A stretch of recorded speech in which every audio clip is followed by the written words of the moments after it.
राष्ट्र सर्वप्रथम, राष्ट्र सर्वप्रथम, राष्ट्र सर्वप्रथम, राष्ट्र सर्वप्रथम।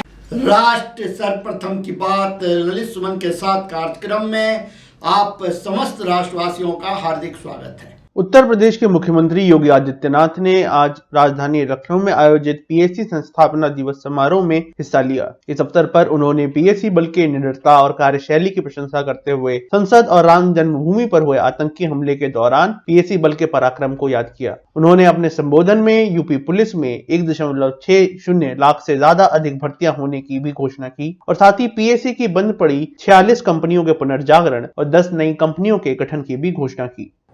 देश के सर्वोत्तम बलों में से एक उत्तर प्रदेश पीएसी को स्थापना दिवस पर मैं हृदय से बधाई देता हूं। उत्तर प्रदेश पीएसी बल ने 74 वर्ष की अपनी शानदार यात्रा न केवल देश की सबसे बड़ी आबादी के राज्य में बेहतर कानून व्यवस्था की स्थिति को बनाए रखने के लिए, बल्कि परंपरागत पर्व और त्योहारों, जुलूसों, धार्मिक आयोजनों तथा विभिन्न उन अवसरों पर आम जनमानस की आस्था के साथ जो आयोजन जुड़े हुए हैं, राष्ट्रीय पर्वों के साथ ही सामान्य निर्वाचन, स्थानीय निकाय निर्वाचन और प्रदेश भ्रमण के दौरान अति विशिष्ट महानुभावों के सकुशल और सुरक्षित यात्रा की दृष्टि से किया गया योगदान अत्यंत सराहनीय रहा है। पीएसी बल अपने शौर्य और पराक्रम के लिए जाना जाता है, न केवल उत्तर प्रदेश के अंदर बल्कि देश के विभिन्न राज्यों में आंतरिक सुरक्षा की उन विभिन्न चुनौतियों का सामना करने के लिए सदैव तत्पर होकर के कार्य किया है। उत्तर प्रदेश पीएसी बल को जब भी अवसर मिला है, उसने अपना सर्वोत्तम करने का प्रयास भी किया है। किसी भी बल की पहचान उसके शौर्य और पराक्रम के साथ ही उसकी कीर्ति से जानी जाती है और यह शौर्य और पराक्रम उत्तर प्रदेश पीएसी बल के साथ जुड़ चुका है। खासतौर पर मुझे याद है जब 2001 में देश की संसद पर कायराना हमला हुआ था, उस समय उत्तर प्रदेश पीएसी बल के जवानों ने जिस बुद्धिमता और पराक्रम का परिचय दिया था वह किसी से छुपा हुआ नहीं है। अयोध्या में श्री राम जन्मभूमि पर हुए हमले के दौरान भी उत्तर प्रदेश पीएसी बल ने जिस तत्परता के साथ कार्रवाई की और आतंकियों के मंसूबों पर पानी फेरने का कार्य किया, या उसके शौर्य, पराक्रम और कीर्ति के साथ ही उसकी तत्परता का प्रतीक भी है और इसीलिए तो उत्तर प्रदेश का पीएसी बल एक सर्वोत्तम बल के रूप में देश के अंदर जाना जाता है। पीएसी बल के 74 वर्ष की शानदार यात्रा के लिए मैं पीएसी बल से जुड़े हुए सभी अधिकारियों और कार्मिकों को हृदय से बधाई देता हूं। पिछले 5.5 वर्ष के दौरान देश के सबसे बड़े पुलिस बल उत्तर प्रदेश पुलिस में 1,60,000 से अधिक भर्तियों की प्रक्रिया को पूरी ईमानदारी और पारदर्शी तरीके से संपन्न करने के साथ ही उनकी ट्रेनिंग की क्षमता को दोगुना करने और उत्तर प्रदेश पुलिस बल में प्रदेश के उन सभी युवाओं को जो पुलिस बल के साथ जुड़ करके प्रदेश की सुरक्षा और कानून व्यवस्था में अपना योगदान देना चाहते हैं, उन सभी युवाओं को एक बेहतर अवसर भी प्रदेश के अंदर प्राप्त हुआ है। 46 ऐसी कंपनियां जो किन्हीं कारणों से समाप्त कर दी गई थी, उनका बहाल करते हुए उन सभी 46 कंपनियों को पुनर्जीवित करते हुए प्रदेश के अंदर पीएसी बल में 41,000 से अधिक कार्मिकों की भर्ती की प्रक्रिया को उनके प्रशिक्षण की प्रक्रिया के साथ जोड़ करके पूरा किया गया और मुझे प्रसन्नता है कि आज उत्तर प्रदेश पीएसी अपनी उन सभी 46 कंपनियों को पुनर्जीवित करते हुए न केवल बहाल हुआ है बल्कि 10 अतिरिक्त कंपनियों को भी हम लोगों ने प्रदेश के अंदर गठित करने में सफलता प्राप्त की है। मैं एक बार फिर से उत्तर प्रदेश पीएससी बल को स्थापना दिवस के अवसर पर हृदय से बधाई देता हूं और अपनी शुभकामनाएं देता हूं। लोकसभा अध्यक्ष ओम बिरला ने आज राजस्थान के बूंदी क्षेत्र में एक खेल संकुल का उद्घाटन किया। उनके संसदीय क्षेत्र में स्थित इस संकुल में अंतर्राष्ट्रीय स्तर का एथलेटिक्स ट्रैक, स्विमिंग पूल, बहुउद्देशीय हॉल सहित अन्य खेल सुविधाओं का विकास होगा। इस अवसर पर दिए गए अपने संबोधन में लोकसभा अध्यक्ष ने इस कार्य योजना को एक महत्वाकांक्षी प्रोजेक्ट बताया और इसके विभिन्न चरणों पर चर्चा भी की। साथ ही उन्होंने संबंधित विभागों को इस योजना के विकास संबंधी निर्देश दिए। प्रतिस्पर्धा कर सके और उसके साथ एक इंडोर स्टेडियम बनेगा और हमारे जो बुजुर्ग लोग हैं जिनकी उम्र हो गई है वह स्वस्थ रहें, इसके लिए 1.5 किलोमीटर का एक ट्रैक भी बनेगा। इसकी प्राकृतिक सुंदरता बनी रहे, इसलिए पिछली बार यहां वर्षारोपण किया था हमने। आने वाले समय के अंदर यह हरा भरा इलाका हो, प्राकृतिक सुंदरता का एक क्षेत्र हो और द्वितीय चरण के अंदर हमारे जितने भी खिलाड़ी दूर दराज के गांवों के रहते हैं, उन दूर दराज के गांवों में यहां रहकर उनके लिए छात्रावास बने और वह यहां रहकर अपनी कंपटीशन की तैयारी कर सके। ये अगले द्वितीय चरण में होगा और इस अगले द्वितीय चरण में जिला कलेक्टर महोदय से कहूंगा कि देश के जितने बड़े स्टेडियम हैं, उन बड़े स्टेडियमों के अनुरूप हमें क्या क्या चीजों की आवश्यकता है और एक ऐसा स्थान हो जहां पर बूंदी के शहर के और दूर दराज के गांव के वो नौजवान भी हर तरीके का खेल, मुझे बताया कि यहां के बच्चे सॉफ्टबॉल के अंदर बड़ी राष्ट्रीय अंतर्राष्ट्रीय के खिलाड़ी हैं, उसकी भी चिंता करेंगे, उसके लिए भी ट्रैक बनाएंगे, उसके लिए मैदान अच्छा सा बने। इसलिए मैं जिला कलेक्टर महोदय से कहूंगा कि अगली बार जब इसका नक्शा बने तो 20 करोड़ का 80 करोड़ लगाकर 100 करोड़ का ये स्टेडियम बनना चाहिए ताकि अंतर्राष्ट्रीय मापदंडों पर इसको बेहतरीन बना सके। आप कार्य योजना बनाओ। मेरा सपना है कि ये जितना बड़ी स्टेडियम की जमीन है उतनी जमीन बहुत कम शहरों के अंदर है, इसलिए उसको मैं राष्ट्रीय अंतर्राष्ट्रीय स्तर का स्टेडियम और बहुआयामी जहां पर सभी एक्टिविटीज हो, अच्छा ऑडिटोरियम भी हो, ओपन ऑडिटोरियम भी हो, सारी गतिविधियों का एक केंद्र इस खेल संकुल को बनाने का मेरा प्लान है। अगर जिला कलेक्टर महोदय और राज्य सरकार जितनी जल्दी प्रस्ताव भेजेगी उतनी जल्दी मैं स्वीकृति कराने का काम करूंगा। साथियों,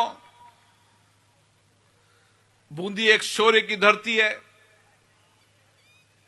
वीरता की धरती है, त्याग बलिदान की धरती है और इस त्याग बलिदान वीरता की धरती को आने वाली वहां की पीढ़ी विरासत को जाने। और आज आप सबके लिए एक बहुत बड़ा दिन है जब मुझे यहां के इंजीनियर ने कहा कि 15 महीने के अंदर हम इसको योजना को पूरी बना देंगे और उसके साथ साथ द्वितीय चरण की भी योजना बने ताकि हम जैसे ही प्रथम चरण हो उसका द्वितीय चरण का क्या प्लान हो सकता है ताकि इसको हम अंतर्राष्ट्रीय स्टेडियम का जो सपना मेरा नौजवान खिलाड़ी देख रहा है उस सपने को पूरा कर सकें। ये जो हमारे बीएसएफ के नौजवान हैं जिनका शौर्य और शक्ति आत्मविश्वास को आपको देखने का मिलेगा ताकि आपके भी नई प्रेरणा मिलेगी और इसी तरीके से हमारी विरासत संस्कृति शौर्य को याद कर कर हमारे नौजवानों में नया आत्मविश्वास का संचार होता है। आप सभी को बहुत बहुत धन्यवाद। कांग्रेस के वरिष्ठ नेता राहुल गांधी के चीन संबंधी बयान को लेकर आज भारतीय जनता पार्टी के प्रवक्ता गौरव भाटिया ने एक प्रेस वार्ता को संबोधित किया। इस अवसर पर उन्होंने पूर्व कांग्रेस अध्यक्ष पर सेना का मनोबल तोड़ने का आरोप तो लगाया ही, साथ ही यह भी दावा किया कि भारत की 1 इंच भूमि पर भी कब्जा नहीं हुआ है। उन्होंने सर्जिकल स्ट्राइक के समय की याद दिलाते हुए कहा कि कांग्रेस और विपक्षी पार्टियों ने उस समय भी प्रमाण मांगा था। तो सबसे पहले तो मैं एक भारतीय होने के नाते और भारतीय जनता पार्टी की तरफ से बिल्कुल स्पष्ट ये कहना चाहता हूं कि भारत की सेना पर हर भारतीय को गर्व है। हमारा गुरूर है भारतीय सेना। जो जवान सरहद पर चीन की सेना को डटकर पीट रहे हैं, उनको दिखा रहे हैं कि हमारी सेना और हमारे देश की ताकत क्या है। तो राहुल गांधी हमारी वीर सेना का मनोबल तोड़ने का काम क्यों कर रहे हैं? राहुल गांधी जी, एक बात और याद रखिएगा, ये वो भारत है जिसके पीछे एक वीर सेना है, एक मजबूत सशक्त राजनीतिक नेतृत्व श्री नरेंद्र मोदी जी का है। 135 करोड़ भारतीयों की ताकत है। ये 1962 वाला भारत नहीं है, ये बात आप याद रखिए। और इस मंच से मैं पुनः एक बात दोहराना चाहूंगा, क्योंकि राहुल गांधी, उनके लिए ये बहुत आवश्यक है। पिछले 8.5 साल में भारत की 1 इंच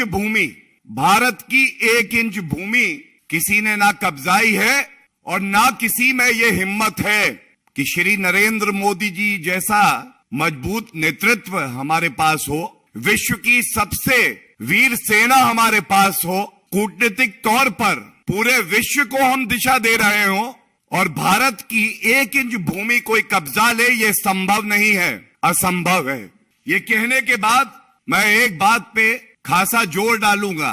जब जब हमारी वीर सेना अपना शौर्य, अपना पराक्रम दिखाती है, तो ऐसा क्यों है कि भारतीयों की छाती 56 इंच की हो जाती है, लेकिन दर्द होता है तो हमारे दुश्मन देश को और राहुल गांधी और कांग्रेस पार्टी को। क्यों आपकी छाती 6 इंच की हो जाती है राहुल गांधी जी, जब देश के नागरिकों की छाती 56 इंच की हो जाती है? क्या ये पहली बार हुआ है?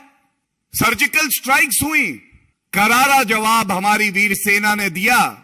यही राहुल गांधी और कांग्रेस पार्टी बोली, कोई प्रमाण तो दो सेना, कैसे मान ले?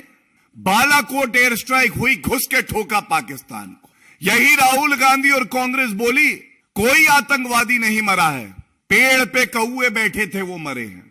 और आज फिर से पुनः जब देश की सेना ने स्पष्ट कर दिया, संख्या में चीनी सैनिक ज्यादा, लेकिन मनोबल हमारी सेना का ऊंचा। बताते हैं 300 के आसपास वो थे, दौड़ाया वहां से, डर के भागे। ये ताकत है हमारी सेना की। भारत की सरकार श्री नरेंद्र मोदी जी के नेतृत्व में सेना को खुली छूट देती है, जो उचित कार्रवाई हो वो कार्रवाई की जाएगी। और भारत की सेना पूरे विश्व में सबसे वीर सेना है। एक मजबूत नेतृत्व, एक वीर सेना, यह सुनिश्चित करती है कि भारत को किसी से कभी कोई खतरा ना हो। डोकलाम में भी जब भारत की सेना मजबूती से करारा जवाब दे रही थी चीनी सेना को, तब हक्का नूडल्स कौन खा रहा था, सब जानते हैं। अगर आज कांग्रेस पार्टी देश के साथ खड़ी है, खड़गे जी अध्यक्ष हैं और रिमोट कंट्रोल से नहीं चलाए जाते, तो राहुल गांधी को तुरंत कांग्रेस पार्टी से निष्कासित करें। राज सर्वप्रथम की बात ललित सुमन के साथ कार्यक्रम में। अभी समय है एक छोटा सा ब्रेक का, हम चलते हैं ब्रेक पर। ब्रेक के बाद हम आपसे बात करेंगे अन्य मुद्दों पर। अब कहीं जाए नहीं, छोटा सा break. This programme is sponsored by Shreya furnishing, unit of Nirmals. 7 दिन आपकी सेवा में। हमारे यहाँ कम से कम दाम पर कपड़े उपलब्ध हैं। Empowered by Kamal Buildtech Private Limited, fulfilling promises. With our professional team and experience of delivering projects, in past we guarantee you peace of mind and top quality work in an affordable price. 27वें वर्ष में आपकी लोकप्रिय समाचार पत्र India दर्पण का प्रवेश। आप भेजते रहे अपने क्षेत्र की खबरें।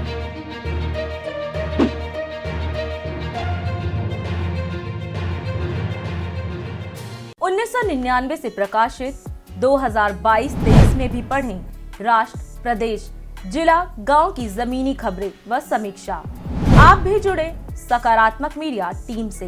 प्रिंट, वेब, सैटेलाइट मीडिया का सकारात्मक टीम का हिस्सा मदर इंडिया पत्रिका के माध्यम से बने। तो राष्ट्र सर्वप्रथम की बात ललित सुमन के साथ कार्यक्रम में ब्रेक के बाद एक बार फिर आप समस्त राष्ट्रवासियों का स्वागत है। राजस्थान सरकार के 4 साल पूरा होने के अवसर पर आयोजित सम्मेलन को प्रदेश के मुख्यमंत्री अशोक गहलोत ने आज संबोधित किया। कार्यक्रम में उन्होंने 4 सालों में सरकार द्वारा किए गए कार्यों पर चर्चा की और प्रदेशवासियों को इस अवसर पर बधाई दी। मुख्यमंत्री ने सम्मेलन को संबोधित करते हुए दावा किया कि जन घोषणा पत्र के आधार पर सरकार के कार्यों को करने का उनका प्रयोग सफल रहा है। इस दौरान उन्होंने केंद्र सरकार को भी निशाने पर लिया और कहा कि भारत जोड़ो यात्रा के माध्यम से एकजुटता का संदेश जनता तक पहुंचा है। प्रधानमंत्री को महंगाई, बेरोजगारी और हिंसा के मुद्दे पर जनता को आश्वासन देना चाहिए।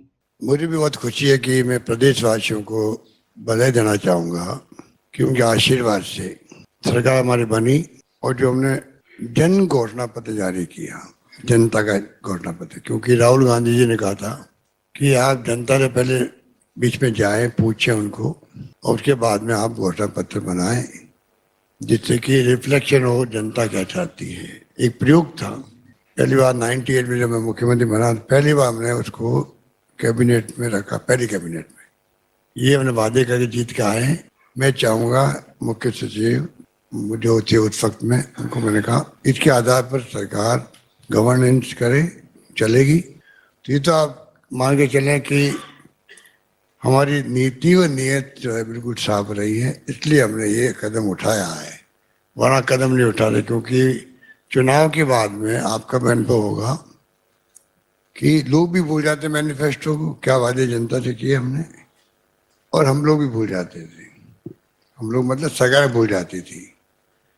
एक ऐसी परंपरा जो कि रिकॉर्ड में आ गई हो तो कम से कम पूछ सकते हैं जनता भी और अधिकारी भी, फिर उसको मैनिफेस्टो पढ़ करके जो विभागवार है प्रोमिसेस उनको पूरा करने में लग जाते हैं। मेरा प्रयोग अच्छा रहा, मैं अनुभव के साथ कह सकता हूँ, और इसीलिए हमने एक के बाद एक इतने फैसले किए हैं जिसकी चर्चा आज पूरे देश के अंदर हो रही। कुछ योजना ऐसी है, ये चिरंजीवी योजना भी उसमें शामिल है, नंबर 1 पे ओपीएस है।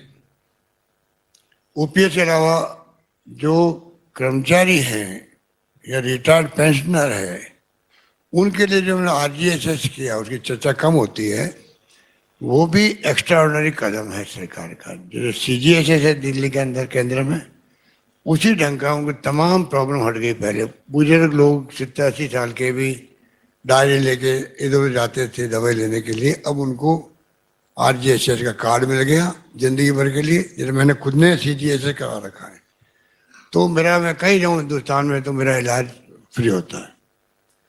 वही योजना हमने लागू कर दी यहाँ पे आरजीएसएस के माध्यम से। तो कहने का मतलब ये है कि सरकार ने हर कदम उठाए हैं, एक एक कदम सोच समझ के उठाए हैं। इसलिए मैं फिर अंत में कहना चाहूँ प्राइम मिनिस्टर से, मोदी जी से, कृपा करके राहुल गांधी की यात्रा का जो जनता का मूड सामने आया है पूरे देश के अंदर, हर घर में बात पहुंच गई है। राहुल गांधी यात्रा में निकला हुआ है। राहुल गांधी जो है एक नौजवान है, 25 किलोमीटर किसी कहते प्रतिदिन चलना, वो चल पड़ा है आज़ादी के बाद में सबसे लंबी यात्रा में। और मुद्दा क्या है? महंगाई का है, बेरोजगारी का है और नॉन वायलेंस का है। मैं समझता हूँ मोदी जी को समय रहते हुए ये बात मैं पिछले 6 महीने मांग कर रहा हूँ उनसे, आप खुद देशवासियों को संबोधित करो। देश में शांति, भाईचारा, प्रेम, मोहब्बत रहना चाहिए, राहुल गांधी कह रहे हैं, और हिंसा में बर्दाश्त नहीं करूंगा। ये कहने में क्या तकलीफ है उनको? महंगाई जो है, बेरोजगारी है, उस पर कोई आश्वासन दे दे। हम अमुक कदम उठा रहे हैं, हम उम्मीद करते हैं अगले महीने भर में 2 महीने में इसका असर पड़ेगा।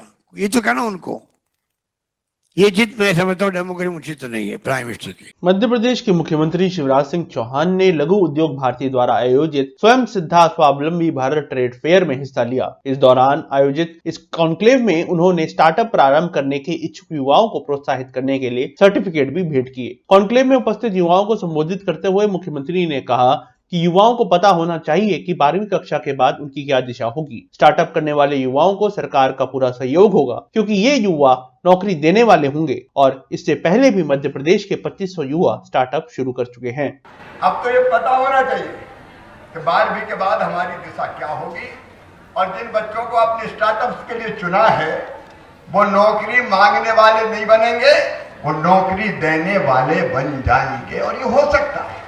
और मुझे खुशी है बताते हुए कि 2500 से ज्यादा बच्चे अपने स्टार्टअप्स शुरू कर चुके हैं। 2500 से ज्यादा बच्चे, और उनमें से तुम भी होगे। देखो, व्यक्ति जैसा सोचता और करता है वैसा बन जाता है।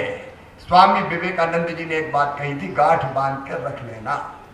वो कहते थे नौजवानों से, तुम केवल 3-3.5 हाथ के हड़मास के पुतले नहीं हो, तुम ईश्वर के अंश हो, अमृत के पुत्र हो, अनंत शक्तियों का भंडार हो, अमर आनंद के भागी हो। दुनिया में कोई काम ऐसा नहीं कि जो तुम ना कर सको।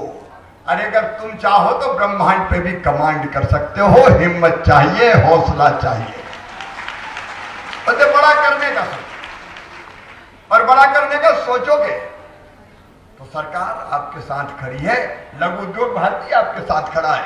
और आज मुझे कहते हुए गर्व है कि प्रधानमंत्री नरेंद्र मोदी जी के नेतृत्व में भारत फिर एक दिन सोने की चिड़िया बनेगा, विश्व गुरु बनेगा, कोई रोक नहीं सकता। और हम सबका योगदान हो, उसमें व्यवसायियों का भी होगा। मैं उनकी बात बाद में करूंगा। देखो मेरे बेटा बेटी, 3-4 चीजें मैं तुमसे कहना चाहता हूं। एक, पढ़ाई मन से करो, और पढ़ाई में व्यवसायिक शिक्षा पर भी अब जोर दे रहे हैं। एक बात ध्यान रखना, 12वीं के बाद अच्छे नंबर लाके अगर तुम्हारा medical college, engineering college, IIT, IIM, law college, business management के किसी कोर्स में हुआ तो गरीब, अगर निम्न मध्यम वर्गीय जिनकी आय 8 लाख रुपए वार्षिक से कम है, तो वो चिंता मत करना। तुम्हारी पढ़ाई की पूरी फीस मम्मी पापा नहीं भरवाएंगे। कौन भरवाएगा? हम भरवाएगा। भारतीय जनता पार्टी की सरकार भर रहा है। अगर दृढ़ निश्चय कर लो कि मुझे आगे बढ़ना है, तो तुम्हें आगे बढ़ने से दुनिया की कोई ताकत रोक नहीं सकती। जितने बड़े बड़े काम किए हैं लोगों ने, हमारे जैसे हड़मास के पुतले, हमारे जैसे ही लोग हैं। भगवान अलग से थोड़ी भेजता है। हमारे सुंदर पिचई जैसे लोग भारत के थे जो चमत्कार कर रहे हैं, तो तुम भी चमत्कार कर सकते हो। एक ऐतिहासिक फैसला किया है मध्य प्रदेश। नई शिक्षा नीति में प्रधानमंत्री जी ने मातृभाषा में शिक्षा का आग्रह किया।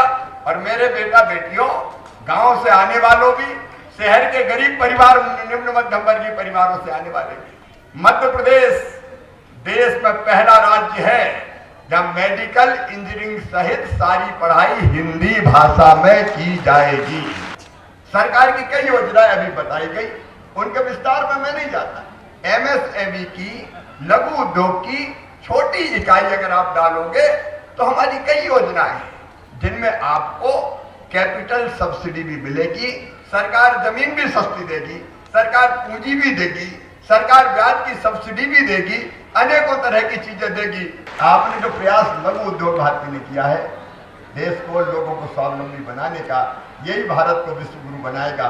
इसलिए लघु उद्योग भारती के नेतृत्व को भी मैं प्रणाम करता हूं, अच्छे काम के लिए बधाई देता हूं। दिल्ली भाजपा के कार्यकारी अध्यक्ष वीरेंद्र सचदेवा ने राशन उपलब्ध करवाने संबंधी तथाकथित विसंगतियों को लेकर एक प्रेस वार्ता को आज संबोधित किया। इस अवसर पर विधानसभा में नेता प्रतिपक्ष रामवीर सिंह विधूड़ी भी उपस्थित रहे। मीडिया से बात करते हुए वीरेंद्र सचदेवा ने दावा किया कि पिछले 2 महीने से राशन कार्ड धारक 72 लाख गरीबों को सस्ता व मुफ्त राशन नहीं मिल पा रहा है, जबकि केंद्र सरकार द्वारा प्रदत्त राशन के वितरण का कार्य ही दिल्ली सरकार के पास है। उन्होंने इस मामले को 72 लाख लोगों के जीवन से जुड़ा बताया और सरकार से इस मामले पर जल्द से जल्द कार्रवाई करने का भी आह्वान किया। पिछले 2 महीनों से दिल्ली की जो गरीब जनता है उनको राशन नहीं मिल रहा है। राशन प्रधानमंत्री के यहाँ से, कार्यालय से, उनके जो हमारी सरकार है वहाँ से दिल्ली के गोदामों में आ चुका है। आपको सिर्फ वहाँ से उठाकर नीचे डिस्ट्रीब्यूट करना है, लेकिन आप नहीं कर रहे हैं। ये मायापुरी का गोदाम हो, ओखला का हो, पूसा का हो या घेवरा का हो, ऐसे कई गोदाम हैं। अब मुझे ये समझ में नहीं आता कि क्या कारण है कि आप गरीबों को राशन नहीं दे रहे हैं। मैं बड़ी विनम्रता के साथ दिल्ली के मुख्यमंत्री से ये अपील करता हूँ कि हमारे राजनीतिक मतभेद हो सकते हैं, हमारी विभिन्न आपस में विभिन्नताएं होती हैं मतों में, लेकिन दिल्ली की जनता का क्या कसूर है कि आप उनको राशन नहीं दे रहे हैं? 72 लाख लोगों को ये राशन मिलता है, उनको उनका हक जो देना है, जो प्रधानमंत्री कार्यालय से प्रधानमंत्री जी के यहाँ से जा चुका है, उनको देना ही है, क्योंकि हमने तो सेवा करनी है और उस नाते हम पूरे देश में कर रहे हैं। कोरोना काल से लगातार ये फ्री राशन हम दे ही रहे हैं प्रधानमंत्री गरीब कल्याण अन्न योजना के माध्यम से। तो मेरा मुख्यमंत्री जी से निवेदन है और हाथ जोड़ के निवेदन है कि हमारी आपसी कुछ भी भिन्नताएं हों, लेकिन उस लड़ाई में आप दिल्ली की जनता को मत घसीटिए, उनको उनका अधिकार समय पे दीजिए और जो राशन वहाँ रखा है उसे उठवाइए, ताकि वो बच्चे, वो गरीब लोग जो राशन की लाइनों पे जाते हैं, राशन की दुकानों पे जाते हैं, उनको राशन नहीं मिलता है, उनको राशन मिलना प्रारंभ हो। नरेंद्र मोदी जी की सरकार ने दिल्ली के 72 लाख राशन कार्ड धारियों के लिए 8 किलो गेहूं, 2 किलो चावल उपलब्ध करा दिया है। 1,97,000 क्विंटल मुफ्त राशन जिसमें गेहूं और चावल है वह प्रवासी श्रमिकों के लिए उपलब्ध करा दिया है। कमीशन भी मोदी जी की सरकार देती है उन दुकानदारों को जो राशन का वितरण करते हैं, ट्रांसपोर्टेशन का पैसा भी मोदी जी की सरकार देती है। और अरविंद केजरीवाल की सरकार एक षड्यंत्र के तहत गोदाम से वो राशन उठा नहीं रही है, क्योंकि उनको मालूम है जब गरीब के पास ये राशन जाता है तो गरीब मन से मोदी जी को दुआ देता है। तो 2 महीने से ये राशन दिल्ली के गरीबों को नहीं मिल रहा है। आज हम अरविंद केजरीवाल को चेतावनी दे रहे हैं कि 1 सप्ताह के अंदर अंदर इस राशन को राशन के दुकानदारों तक पहुंचवाइए। यदि उनकी सरकार विफल रही तो भारतीय जनता पार्टी के कार्यकर्ता, प्रवासी श्रमिक, राशन कार्ड धारी दिल्ली प्रदेश भारतीय जनता पार्टी के अध्यक्ष श्री वीरेंद्र सचदेवा जी की लीडरशिप में मुख्यमंत्री के निवास पर धरना और प्रदर्शन करेंगे। दिल्ली के पूसा स्थित भारतीय कृषि अनुसंधान संस्थान में the rose society of India की ओर से अखिल भारतीय शीत गुलाब महोत्सव का आयोजन किया गया, जिसमें पूरे भारत के विभिन्न गुलाबों की किस्मों को दिखाया गया।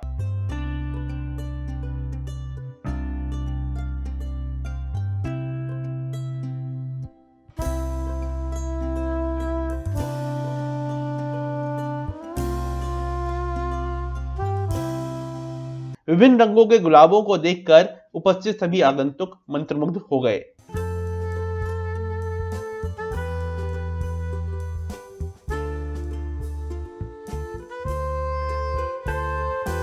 कार्यक्रम का उद्घाटन IARI के डायरेक्टर AK सिंह द्वारा किया गया। डायरेक्टर AK सिंह ने कार्यक्रम के पश्चात मीडिया से बात की और इस कार्यक्रम के संबंध में अन्य जानकारी भी दी।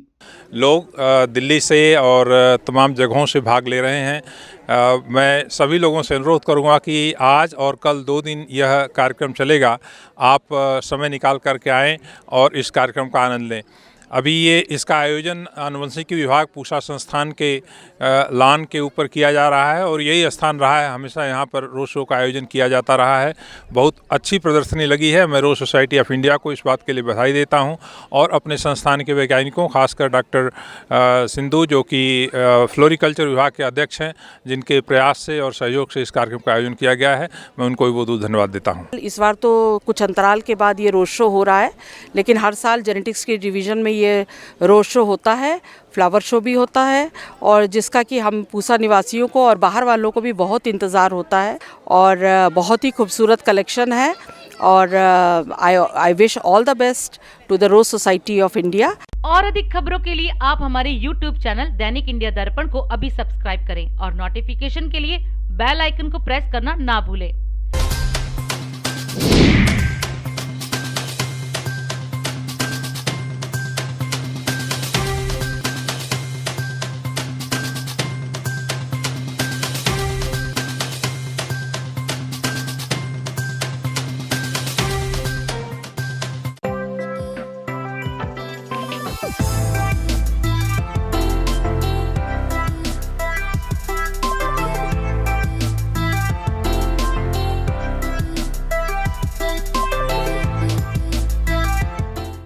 सत्ताईसवें वर्ष में आपकी लोकप्रिय समाचार पत्र इंडिया दर्पण का प्रवेश। आप भेजते रहे अपने क्षेत्र की खबरें।